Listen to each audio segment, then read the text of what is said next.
کہ ایک یہ تدبیر ہو سکتی ہے لوگوں کی اصلاح کے لیے کہ مولانا کے نزدیک یہ تدبیر تھی کہ کچھ مدت کے لیے لوگوں کو جماعتوں کی شکل میں دین اور علم کے مرکزوں کی طرف نکلنے پر آمادہ کیا جائے، وہ وہاں کے عوام میں جا کر کلمہ اور نماز کی تبلیغ کریں، اس طرح اپنا پڑھا ہوا سبق پکا کریں، وہاں کے اہل علم دین کی مجلسوں میں بیٹھ کر ان کی باتوں کو سنیں اور ان کے ساتھ نشست و برخاست میں ان کی باتوں کو دھیان سے سنیں۔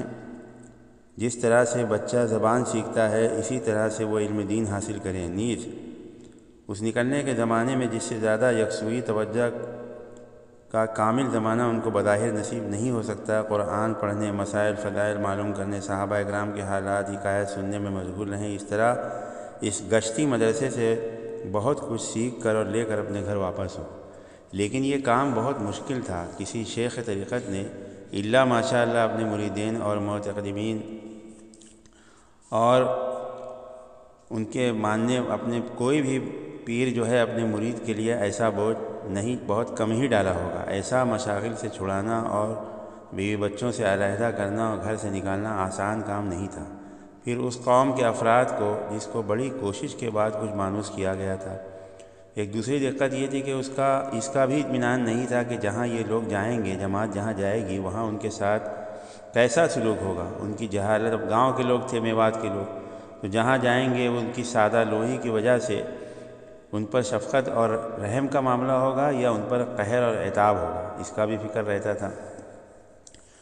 مولانا کا خیال یہ تھا کہ یوپی کا مغربی حصہ ضلع مظفر نگر سہارنپور، جس کے لیے دوآبا کی اصطلاح بھی استعمال کرتے تھے، کبھی یوپی کے لفظ سے بھی اس کو کہتے تھے، دین اور علم، دین کا میدان اور خزانہ وہاں ہے، اہل حق کا خاص مرکز ہے، بڑے سے بڑے عالم وہاں اکثر ہوئے ہیں اور دارالعلوم بھی وہاں ہے۔ دین کی صحبت، اختلاط، آنکھوں اور کانوں کے ذریعے سے دین کی تعلیم اکتساب کے لیے اس خطے سے زیادہ کوئی موضوع زمین نہیں ہے۔ مولانا کے نزدیک ملک کی جہالت، غفلت، دینی حمیت، جذبات کی خرابی تمام فتنوں کی جڑ اور ساری خرابیوں کا سرچشمہ تھی۔ اس علاج کے لیے صرف یہ تھا کہ میوات کے لوگ اپنی اصلاح، تعلیم، دین کو دنیا پر مقدم رکھیں اور اس کے لیے جدوجہد کرنے کی طاقت، جذبات پیدا کرنے کے لیے باہر خصوصاً یوپی کے شہروں میں نکلے۔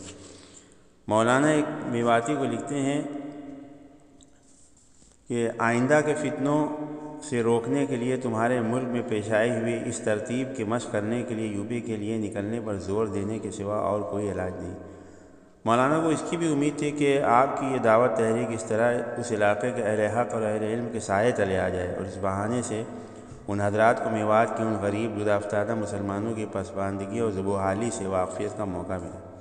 انہی مصلحتوں کی بنا پر مولانا نے پہلی جماعت کے سفر کے لیے اپنے وطن کاندھلا کا انتخاب فرمایا۔ اور بہرحال اپنا وطن ہے، عزیزوں سے سابقہ ہے، یوں بھی وہ ایک علمی اور دینی مرکز ہے، اس لیے اس سفر کی غرض ان کے ذہن میں آئی۔ پہلی جماعت کاندھلا کے لیے روانہ ہوئی۔ ایک رمضان میں مولانا نے فرمایا کہ کاندھلا کے لیے آدمی تیار کرو، علماء مشائخ کے مرکز کے لیے۔ پھر اپنے مرشد شیخ کے وطن میں تبلیغ کے لیے عامیوں اور جاہلوں میواتیوں کا جانا سننے والوں کے لیے تو بڑا عجیب معلوم ہوا کہ ایسے لوگوں کی جماعت اتنے بڑے علم کے مرکز میں جائے۔ لوگوں کو عجیب لگا اور لوگ سمجھ نہیں پا رہے تھے، لوگ یہ سمجھ رہے تھے کہ وہاں یہ تبلیغ کریں گے، حالانکہ مولانا کا یہ تھا کہ ان کو اس کام کی ترتیب معلوم ہو جائے اور ان کی دعائیں ہم لے لیں۔ مولانا نے اس کے لیے بڑی مشکل سے حاجی عبدالرحمن صاحب، جو بہت زبردست ذمہ دار تھے، ان کو تیار کیا۔ وہ کچھ ان کو تعمل تھا، جانے میں ہمت نہیں ہو رہی تھی، کہہ رہے تھے مولانا محمد صاحب میرے استاد کا گاؤں ہے، میں کیسے جاؤں؟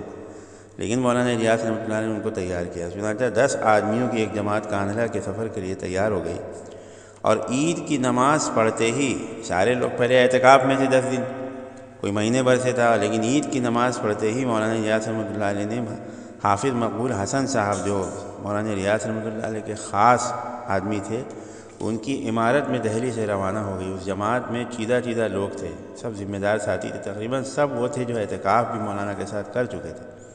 اس جماعت کو ذکر کے اہتمام کی خاص تاکید بھی تھی۔ کاندھلا کے لوگوں نے بڑے اعداد و اکرام سے امی بی کے گھر میں ان کو ٹھہرایا اور بڑی خاطر کی، اور جماعت نے بڑا اچھا کام کیا۔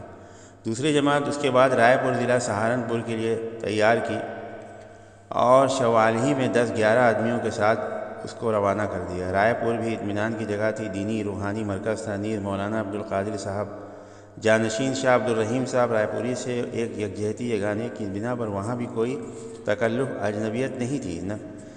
میاں جی محراب صاحب کو نمونیا تھا اور بہت بیمار تھے۔ فرمایا آج نہیں کل چلے آنا۔ آپ نے رات کو ان کے لیے دعا کی، نمونیا اچھا ہو گیا۔ وہ رائے پور کے لیے وہ بھی روانہ ہو گئے۔ قاری داؤد صاحب کا بچہ کا انتقال ہو گیا تھا، وہ بچے کو دفن کرتے ہی گھر سے روانہ ہوئے اور گھر نہیں گئے، اور وہاں سے براہ راست ڈائریکٹ وہ جماعت میں آ کے جڑ گئے۔ کیسی قربانی تھی سوچو بزرگوں کی۔ آپ نے میوات کے تحصیلوں کے نقشے بنائے اور گڑگاؤں کا نقشہ تیار کیا، اور ہر طرف گاؤں گاؤں کا پورا نقشہ بنایا، اور ہر طرف جماعتوں کو انہوں نے روانہ کیا۔ یہ جو باتیں بتائی جا رہی ہیں حضرت مولانا علی میاں ندوی رحمۃ اللہ علیہ کی کتاب مولانا الیاس رحمۃ اللہ علیہ اور ان کی دینی دعوت سے اس حوالہ میں دے رہا ہوں تاکہ لوگوں کو معلوم پڑ جائے کہ یہ باتیں کہاں سے ہیں۔ کوئی بھی بات وہ مستند حوالے سے ہے۔ اور دوسری بات یہ ہے کہ دعوت کے پرانے ساتھیوں تک اور اپنے ساتھیوں تک جو دعوت کے کام میں جڑے ہوئے ہیں، اور اہل علم تک بھی ہم لوگ یہ شیئر کر کے آگے بڑھائیں بھائی، تاکہ ہمارے ساتھیوں کو وقت نہیں ملتا، مصروف ہے اور وہ کتابیں اتنی نہیں پڑھ سکتے، لہذا وہ بہت مختصر کر کے میں ویڈیو بنا کے 10 منٹ 12 منٹ 5 منٹ یہ کر رہا ہوں۔ بس اللہ تعالیٰ سے آپ لوگ دعا کرو کہ اللہ تعالیٰ اخلاص عطا فرما دے اور ہمارے بزرگوں کی قربانیوں کی باتوں کو ہم آگے بڑھانے والے بنیں، اور چینل کو بھی سبسکرائب کر دو تاکہ آگے تک بات اور لوگوں تک پہنچ جائے، اور کوئی ویڈیو بنے تو آپ لوگ تک پہنچ جائے، اور شیئر بھی کرو۔ اللہ تعالیٰ ہم سب لوگوں کو عمل کرنے کی توفیق عطا فرمائے، آمین۔